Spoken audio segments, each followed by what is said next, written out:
Napoleon Bonaparte, a name that resonates through history. But how does a boy from the small, rugged island of Corsica rise to command armies, reshape nations, and crown himself Emperor of the French?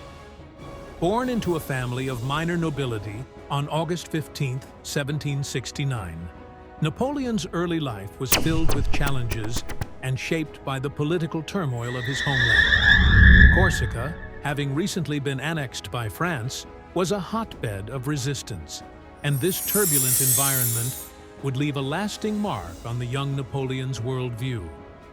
Napoleon's father, Carlo Bonaparte, was a lawyer and a prominent figure in the local nationalist movement. Initially, Carlo supported Corsican independence, but after recognizing the futility of resistance, he switched allegiances to the French. For Napoleon, this was a pivotal shift. While the Corsican people saw the French as conquerors, Carlo saw an opportunity for his family to advance in French society. This decision opened doors for young Napoleon, providing him with the opportunity to receive an education in mainland France, an opportunity that would set the stage for his future. At just 9 years old, Napoleon left Corsica to attend school in France, far from the familiar landscapes of his island home. The Royal Military School of Brienne, where Napoleon enrolled, was an elite institution reserved for noble families. Here, Napoleon's intellect began to shine, especially in subjects like mathematics and military strategy. But life wasn't easy for him.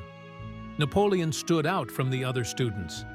His thick Corsican accent, his smaller stature, and his outsider status made him a target for ridicule.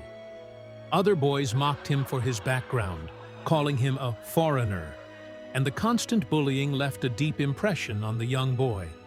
But instead of breaking him, these early challenges hardened Napoleon's resolve. He became fiercely determined to prove himself, both academically and militarily. He threw himself into his studies, particularly excelling in subjects that would later define his career: artillery, military tactics, and history. He was particularly inspired by the stories of great generals like Alexander the Great and Julius Caesar. Napoleon was no ordinary student. His ambitions were far grander than those of his classmates. Despite these early struggles, Napoleon's determination paid off. At the age of 16, Napoleon graduated from the prestigious École Militaire in Paris, becoming the youngest second lieutenant in the French artillery.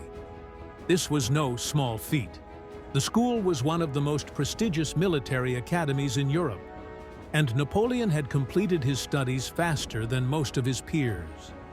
His instructors recognized his brilliance, particularly in artillery, which would later become one of the cornerstones of his military success. But despite his success, Napoleon still faced challenges.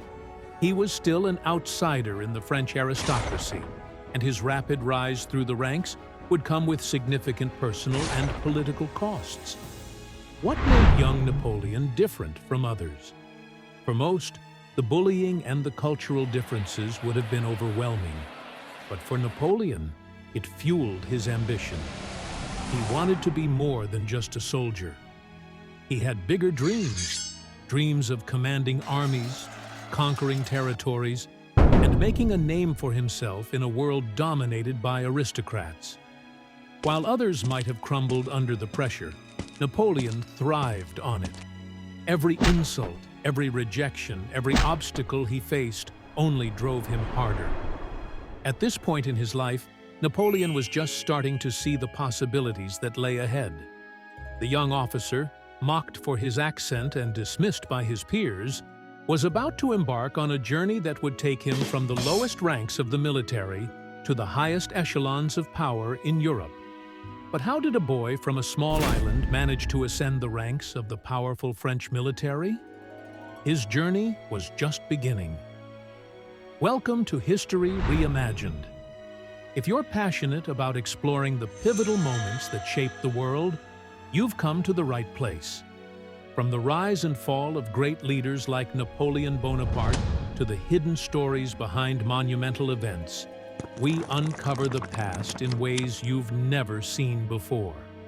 Our goal is to take you on a journey through time, revealing the triumphs, struggles, and legacies that continue to influence our world today. Make sure to subscribe and hit the notification bell so you never miss an episode of history's most fascinating figures, battles, and discoveries. Whether you're a history buff or someone curious about the untold stories of our past, History Reimagined is your ultimate destination for unlocking the secrets of history. We've got plenty of exciting episodes coming up, so stay tuned and join us as we explore the people and events that transformed nations and shaped the future. The French Revolution, a storm of opportunity. The French Revolution of 1789 was a time when the very fabric of French society was being torn apart. The old world of kings and aristocrats was crumbling, and a new order was emerging.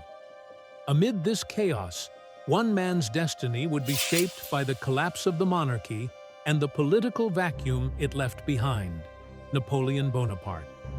But how does a young officer, largely unknown to the wider world, seize the kind of opportunity that only comes with revolution? In times of upheaval, there are those who fade into the background and those who rise to the occasion. Napoleon was undoubtedly among the latter. The revolution would give him the chance to rise faster than he ever could have imagined, and his genius for strategy would soon set him apart from his peers. The revolution created turmoil at every level of French society, but with the fall of the monarchy came the rise of the Republic, a republic that was in desperate need of capable military leaders. France was at war on multiple fronts, defending itself against both external enemies and internal dissent. Enter Napoleon, a 24-year-old artillery officer with grand ambitions. He knew this was his moment to shine. Napoleon's first major opportunity came in 1793 at the Siege of Toulon. The coastal city of Toulon had been seized by royalist forces, aided by the British Navy. The revolutionary government needed to recapture the port, a crucial stronghold, but they didn't have the right leader for the job until they found Napoleon. How does an unproven officer handle such an immense responsibility? Napoleon, though young, had already shown an exceptional grasp of military tactics, particularly artillery. His plan for the siege was nothing short of audacious. He positioned artillery on a hilltop overlooking the British fleet in the harbor. From there, his cannons could rain down fire on the enemy, eventually driving them out of the city and allowing the revolutionary forces to retake Toulon. It was a stunning victory, and it showcased Napoleon's ability to think outside the box, his hallmark for years to come. This was no ordinary victory. Toulon was more than a strategic win. It was a personal triumph for Napoleon. The success catapulted him into the national spotlight, and he was soon promoted to the rank of brigadier general, a remarkable achievement for someone so young and relatively unknown. What was it about Napoleon that allowed him to rise so quickly, where others might have faltered? The answer lies in Napoleon's combination of ambition, confidence, and skill. He wasn't just a military tactician. He was a master at seizing the moment. While other officers hesitated or followed conventional strategies, Napoleon acted decisively, often turning the tide of battle through bold moves that no one saw coming. Toulon was just the beginning of a series of victories that would define his career and reshape Europe. The French Revolution provided the perfect backdrop for Napoleon's rise. In times of great change, the rules of society are rewritten, and Napoleon was ready to write himself into the story of France. He understood the volatile political landscape and navigated it expertly. While the revolutionaries were busy dismantling the old regime, Napoleon was building his path to power. The revolution gave him both the platform and the necessity to prove his worth. Without the chaos of the revolution, would Napoleon have risen so quickly? But Toulon wasn't just a one-off success. It was the first domino in a long line of military triumphs that would follow. Napoleon's ability to take risks and see opportunities where others saw danger was the key to his rapid ascent. He didn't just fight battles, he won them in a way that left a lasting impression on his soldiers and on France. Toulon set the stage for Napoleon's future dominance, and it gave him the confidence to pursue even greater ambitions. From this moment on, Napoleon was no longer just an officer. He was a symbol of France's potential.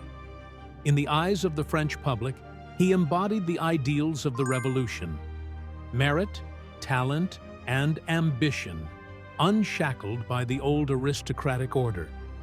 But this was just the beginning. Napoleon's success at Toulon would open doors to even bigger campaigns, and soon the entire continent would know his name.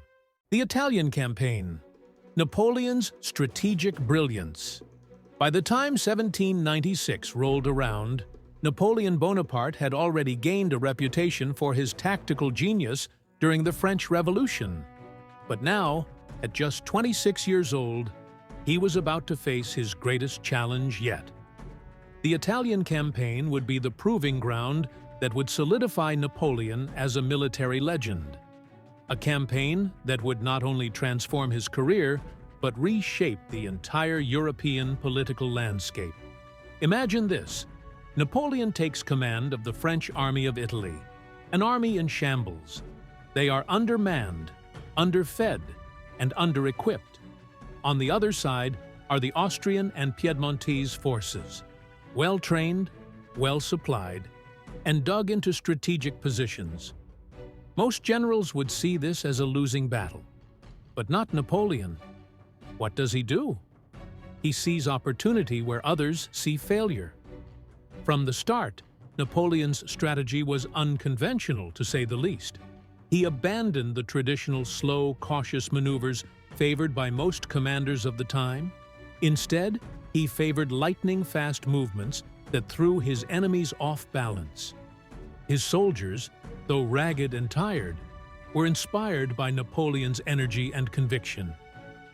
"Soldiers, you are naked and starving," Napoleon reportedly told them at the beginning of the campaign.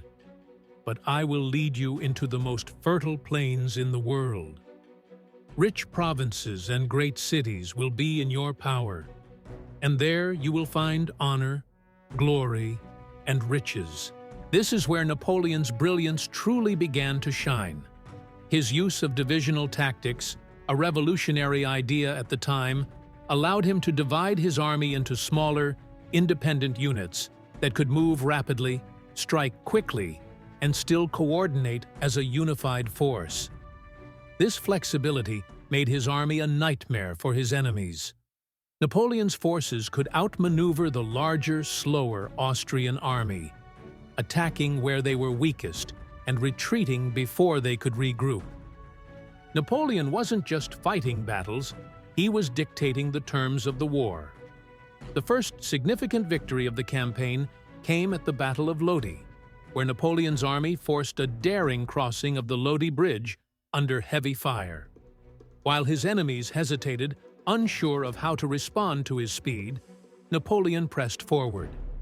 The outcome? A stunning victory that shattered the myth of Austrian invincibility and boosted the morale of his troops. The soldiers began to believe that they were part of something historic, led by a man who seemed destined for greatness. How does one transform an army of underdogs into a force that strikes fear into the heart of Europe? Napoleon understood the importance of momentum. After the victory at Lodi, he kept the pressure on, marching his army from victory to victory. Arcola, Rivoli, Mantua. One after another, these names became synonymous with French success, and with each battle, Napoleon's legend grew. His ability to adapt to changing circumstances, his willingness to take risks, and his near-superhuman stamina made him unlike any general Europe had seen before. But it wasn't just about tactics on the battlefield. Napoleon was also a master of perception. He knew that the battles weren't just being fought in Italy. They were being watched closely in Paris. He wrote regular dispatches to the French government, detailing his victories in a way that made them seem even more spectacular. In doing so, he turned himself into a hero back home, creating a myth around his name that was as powerful as his army's cannons. What was the turning point of the Italian campaign? Perhaps it was the final crushing defeat of the Austrian forces at the Battle of Rivoli in January 1797. By this point, Napoleon's strategy had completely outclassed the Austrians. They were defeated, not just by superior tactics, but by a man who had redefined the rules of warfare. Austria was forced to the negotiating table, and the Treaty of Campo Formio soon followed. Napoleon's victories in Italy had reshaped the map of Europe, making France the dominant power and solidifying his role as the military genius of his time. But beyond the battles, what made the Italian campaign truly revolutionary was how it marked Napoleon's evolution from a mere military leader to a political figure.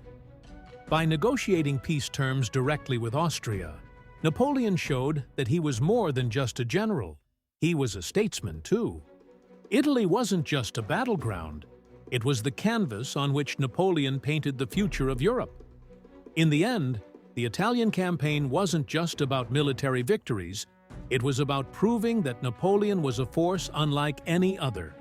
With each battle, he was not just defeating armies, but changing the very fabric of European warfare. By the time the campaign was over, the world had come to know his name, and they would never forget it. The Egyptian campaign. Ambition and exploration. Napoleon was never one to think small. By 1798, he had already made a name for himself as a brilliant strategist in Italy, but his ambitions extended far beyond Europe.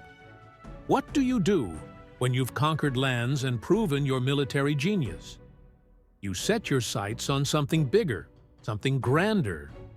For Napoleon, that meant the mysterious and ancient land of Egypt. But why Egypt? At first glance, it might seem like an odd choice. After all, Egypt was not the central battlefield of Europe. Yet Napoleon saw Egypt as the key to disrupting British trade routes to India, weakening his most persistent enemy. But it wasn't just military conquest that drove him. There was a deeper, more personal ambition at play. Napoleon wanted to be remembered not just as a general, but as a visionary, a man of culture and science. When Napoleon embarked on the Egyptian campaign, he didn't just bring soldiers, he brought scientists, scholars, and artists. This wasn't just a military invasion, it was an expedition of discovery. Napoleon wanted to conquer not only lands, but knowledge. His expedition included some of the brightest minds of the time, and they went on to make incredible discoveries, the most famous being the Rosetta Stone.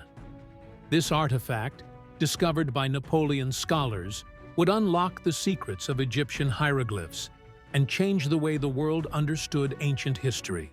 But despite these scientific triumphs, the military side of the campaign didn't go as planned. Napoleon's army faced stiff resistance from the local Mamluks, but more importantly, they suffered a devastating blow at the hands of the British Navy. In 1798, at the Battle of the Nile, the legendary British Admiral Horatio Nelson destroyed Napoleon's fleet, stranding his army in Egypt. So how did Napoleon turn a military disaster into a personal victory? Napoleon had an incredible gift for controlling the narrative. While his troops faced supply shortages and isolation, he made sure that back in France, the focus was on the scientific discoveries rather than the military failure. Through his propaganda, he emphasized the knowledge gained from Egypt, downplaying the loss at sea. Napoleon had lost the battle, but he wasn't about to lose the war of perception. Yet, Napoleon's time in Egypt marked a turning point in his career. He had ventured beyond the battlefield into the realm of empire building, both in terms of territorial expansion and cultural influence. He wasn't just a soldier anymore, he was shaping the way the world viewed history and science. But Napoleon wasn't content to remain isolated in Egypt. In 1799, after hearing about political instability in France, he made a swift and secretive return. His departure from Egypt left unfinished business, but it laid the foundation for his eventual rise to supreme power in France. What Napoleon learned from Egypt was clear. Even in defeat, image and perception were powerful tools. His ambition wasn't just to win battles, it was to shape his legacy. And Egypt, despite its challenges, became a crucial part of that legacy, blending his military prowess with his visionary pursuits. The coup of 18 Brumaire and the rise to power. By 1799, France was a country in crisis. The revolutionary government, known as the Directory, was corrupt, inefficient, and teetering on the edge of collapse. Political factions were fighting for control, and external enemies threatened the nation from all sides. In these volatile times, one thing was clear: France needed strong leadership. Enter Napoleon Bonaparte. At this point, Napoleon was no longer just a military leader. After his victories in Italy and his widely publicized return from Egypt, he had become a national hero, adored by the people and respected, if not feared, by those in power. But Napoleon wasn't satisfied with military glory alone. He saw an opportunity to reshape France from the inside. The political landscape was ripe for a change, and Napoleon was about to seize his moment. What happens when a brilliant general turns his attention to politics? On November 9, 1799, the 18th of Brumaire, according to the revolutionary calendar, Napoleon, with the help of a few key allies, staged a bold coup d'état to overthrow the Directory. But this wasn't an act of brute force. It was a carefully orchestrated political maneuver, one that relied on deception, persuasion, and precise timing. The coup began with Napoleon's brother, Lucien, president of the Council of 500, calling for the assembly to declare an emergency. This gave Napoleon the pretext to march his troops into the hall, where chaos erupted. How did a room full of seasoned politicians crumble so quickly under pressure? Napoleon, with his characteristic decisiveness, turned confusion to his advantage. Amid the chaos, the assembly voted to dissolve the Directory, effectively handing control of the government to Napoleon and his allies. But what made this coup truly remarkable was how swiftly and efficiently it unfolded. Napoleon didn't just overthrow the government, he replaced it with a new one almost overnight.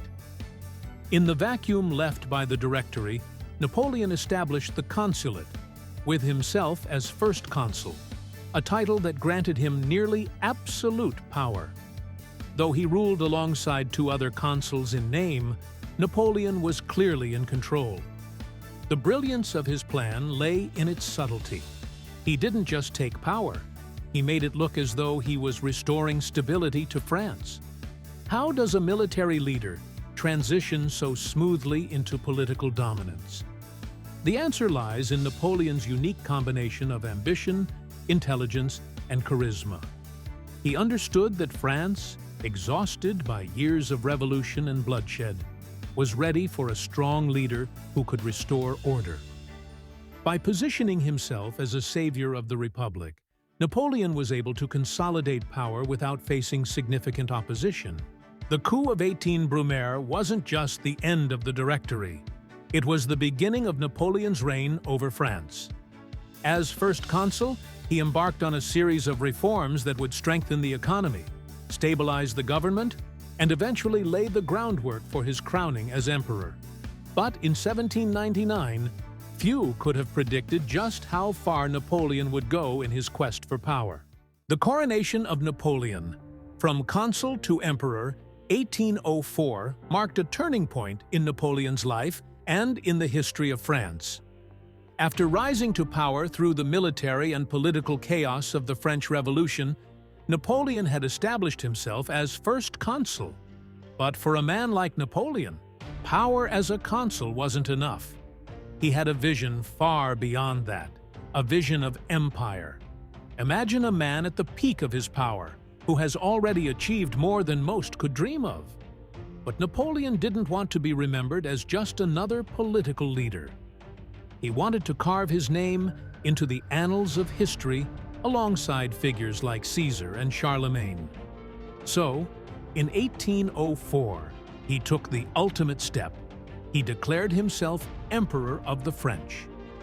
Napoleon's coronation ceremony, held in Notre Dame Cathedral, was nothing short of grand. But the most remarkable moment came when Napoleon crowned himself. In a break with tradition, Napoleon took the crown from the hands of Pope Pius VII and placed it on his own head. Why would he do this? Napoleon wanted to send a clear message to the world. His authority didn't come from the church, from royalty, or from any higher power. It came from his own accomplishments, from his rise through sheer ambition and military genius. This moment was symbolic of everything Napoleon stood for. He wasn't content to simply play by the rules of the old aristocracy. He had rewritten them. His self-coronation showed that he was the architect of his own destiny, and that destiny was to rule not just France, but all of Europe. With his new title of emperor, Napoleon sought to create an empire that would rival those of ancient times. He wasn't just building a nation, he was building a legacy that would endure for centuries. But what price would he pay for such ambition? His coronation marked the beginning of an empire, but it also set the stage for the wars and conflicts that would eventually bring it down. The Napoleonic Wars, triumph and defeat. The Napoleonic Wars were a series of conflicts that would define Napoleon's reign and alter the course of European history. These wars showcased his brilliance as a military strategist, but also revealed the limits of even his considerable power. But how did Napoleon's genius on the battlefield lead both to triumph and ultimate defeat? One of his greatest victories came in 1805 at the Battle of Austerlitz, often called the Battle of the Three Emperors. Here, Napoleon faced the combined might of Austria and Russia, both desperate to end his domination of Europe. Outnumbered and seemingly outmatched, how did Napoleon manage to win? The answer lies in his ability to anticipate and manipulate his enemies. Napoleon lured the Austrian and Russian forces into a trap, allowing them to occupy what they believed was a strategically advantageous position. Then, with precision and timing, he launched a devastating attack that caught them off guard. In just a few hours, Napoleon secured a crushing victory, forcing Austria to make peace and solidifying his control over much of Central Europe. Austerlitz wasn't just a battle. It was a masterpiece. Napoleon's use of terrain, deception, and speed became a model for military tactics for generations to come. But as he basked in the glory of his victory, another, far more devastating conflict was brewing. Even as Napoleon triumphed on land, he faced a formidable challenge at sea: the British Royal Navy. Britain, ruled by King George III, had remained a thorn in Napoleon's side throughout his reign. Unable to defeat Britain in a land battle, Napoleon sought to weaken them economically through the continental system, a trade blockade designed to isolate Britain from European markets. But this strategy didn't go as planned. How do you defeat an empire that rules the seas? Napoleon's plan was bold, but Britain's naval supremacy proved too strong. The pivotal moment came in 1805, just months before Austerlitz, at the Battle of Trafalgar. Here, Napoleon's combined French and Spanish fleets faced the legendary British Admiral Horatio Nelson. In a battle that would seal Britain's control of the seas, Nelson's fleet decisively defeated the French, destroying Napoleon's hopes of invading Britain. Trafalgar was a turning point, a reminder that while Napoleon ruled the land, Britain ruled the seas. His defeat at Trafalgar was a blow to his ambitions, but it also revealed the limits of his power. No matter how brilliant Napoleon was on the battlefield, the sea was a realm he could not conquer. Despite this, Napoleon continued his campaigns across Europe, winning battles, reshaping borders, and forging alliances. But the seeds of his downfall had been planted. The continental system began to unravel, and as resistance to his empire grew, so too did the coalitions against him. The Napoleonic Wars would rage on, but even Napoleon's strategic brilliance could not overcome the challenges that lay ahead. The fall of Napoleon, the Russian campaign and exile. Napoleon Bonaparte's meteoric rise to power was unprecedented, but as with all great empires, what goes up must eventually come down. The beginning of Napoleon's downfall can be traced to one monumental decision: the invasion of Russia in 1812. How does one of history's greatest military minds make such a catastrophic miscalculation? At the height of his power, Napoleon controlled most of Europe, but his dominance wasn't absolute. One thorn remained in his side: Tsar Alexander I of Russia, who had begun defying Napoleon's continental system, a blockade meant to cripple Britain's economy.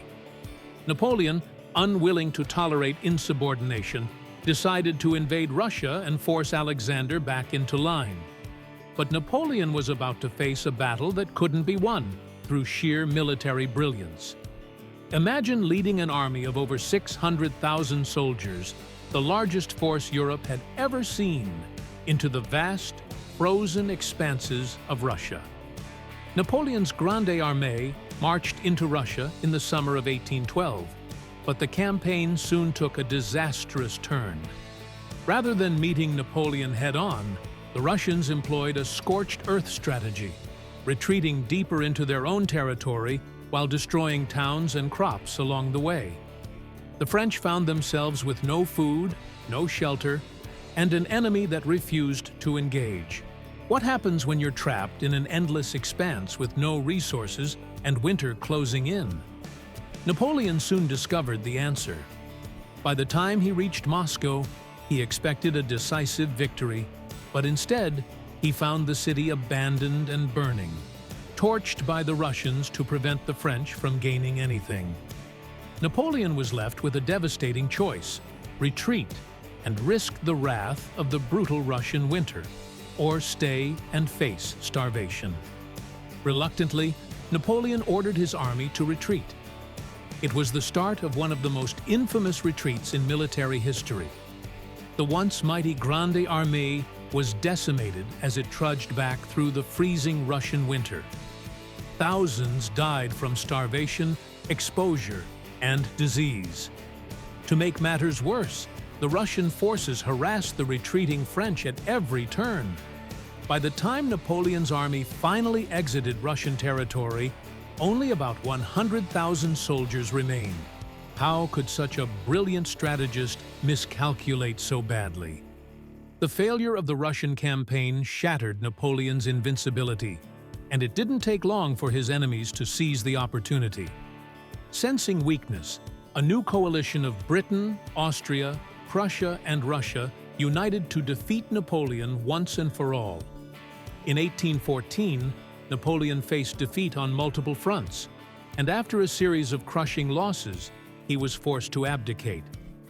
Napoleon was exiled to the small island of Elba, off the coast of Italy. It was a dramatic fall from grace for a man who had once controlled most of Europe. But even in exile, Napoleon's ambition still burned. Was this really the end of his story, or would he find a way to return to power? Napoleon's return and Waterloo. Napoleon Bonaparte, a man who had been exiled to the small island of Elba, seemingly defeated, his empire in ruins. But history has a way of surprising us, and for Napoleon, defeat was never the final word. Just when Europe thought they had seen the last of him, he made one of the most astonishing comebacks in history. In March 1815, after less than a year in exile, Napoleon escaped from Elba. He landed in southern France with a small force, but his presence electrified the country. As he marched toward Paris, more and more soldiers and citizens joined his cause. Imagine the audacity of a man who had lost everything, returning to reclaim his throne with little more than his charisma and reputation. And yet, within weeks, he had gathered enough support to force the Bourbon monarchy to flee, reclaiming power in what became known as the 100 Days. But Napoleon's dramatic return did not go unnoticed by the rest of Europe. His enemies, the coalition of Britain, Prussia, Austria, and Russia, swiftly regrouped, determined to stop him once and for all. The stage was set for one final confrontation: the Battle of Waterloo. Waterloo, fought on June 18, 1815, would be the defining moment of Napoleon's legacy. Facing the combined forces of Britain, led by the Duke of Wellington, and Prussia, under Gebhard von Blücher, Napoleon knew this battle would either secure his empire or end it forever. How does a man who had once been Europe's most powerful leader prepare for such a decisive moment? Napoleon's strategy at Waterloo was bold, but not without its flaws. He planned to divide and conquer, hoping to defeat Wellington's forces before the Prussian army could arrive. At first, it seemed as though Napoleon's plan might work. His army fought valiantly, pushing the British back and creating opportunities for a French victory. But fate had other plans. As the battle wore on, cracks began to appear in Napoleon's strategy. The arrival of Blücher's Prussian forces turned the tide against Napoleon. The French army, exhausted after years of near-constant warfare, was unable to hold the line. Wellington and Blücher coordinated their efforts, and by evening, Napoleon's forces were in full retreat. The man who had once been invincible on the battlefield was now facing his ultimate defeat. Waterloo wasn't just a military loss, it was the end of Napoleon's empire. Defeated and captured, Napoleon was exiled once again, this time to the remote island of St. Helena in the South Atlantic, where he would spend the remainder of his life. But what makes Waterloo truly fascinating isn't just the defeat. It's the fact that Napoleon's legend only grew stronger after it.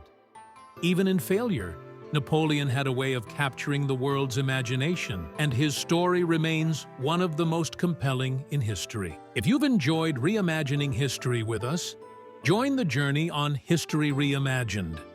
Reimagine history, from ancient civilizations to modern insights. Subscribe now to dive deep into the events, empires, and moments that defined our world. And don't miss a thing. Hit the notification bell to stay updated on every fascinating episode.